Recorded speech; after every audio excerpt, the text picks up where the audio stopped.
తెలంగాణ మలి ముఖ్యమంత్రి Yanamala Revanth sir Maharashtra CM Devendra Fadnavis సార్ను కలిసేందుకు అపాయింట్మెంట్ కూడా తీసుకోలేదట. ఉదకు సీఎం రేవంత్ సార్ కలుస్తామని అంటే మహారాష్ట్ర సీఎం కల్వకుంట తిరుగుతుండు, అపాయింట్మెంట్ కూడా ఇస్తలేడని ఆయన అంటుంటే అట్లెవలనరే అంటే ఈ నుండ్రిగో వారు ఒక అబద్ధాలు ఆడతారు. కేంద్ర మంత్రి కిషన్ రెడ్డి గారు ఏదైతే వారి యొక్క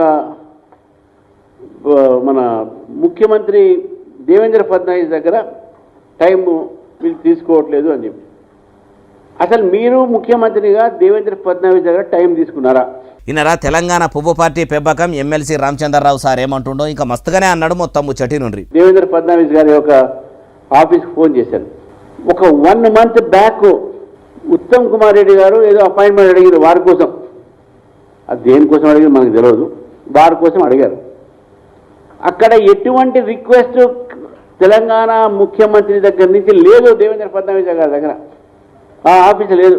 అయ్యా కమలం పువ్వు పార్టీ పెబ్బ రామచంద్రరావు సారు మరి ముఖ్యమంత్రి రేవంత్ సారు మీటింగుల్లో మైకు పట్టి మొత్తుకున్నదంతా ఉత్తముచ్చట్నే అంటారా?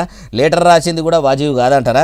అది కూడా మీరు చెప్తేనే బాగుంటుంది. అయ్యా ముఖ్యమంత్రి రేవంత్ సారు విన్నారు కదా, మరి పువ్వు పార్టీ పెబ్బ రామచంద్రరావు సార్ అయితే మీరు మహారాష్ట్ర సీఎం ఫడ్నవీస్ సారు తన అపాయింట్మెంట్ అడిగిందే లేదు, కావాలనే కమలం పువ్వు పార్టీ సీఎంను బదనాం చేస్తుండని అనుకోవచ్చుండు. మరి మీరు అపాయింట్మెంట్ తీసుకున్న ఆధారాలు బయట పెట్టకుంటే రామచంద్రరావు సారు చెప్పిందే నివొద్దే అయ్యేటట్టు ఉన్నది అంటుర్రు ఏ ముచ్చటిన్నోళ్ళు.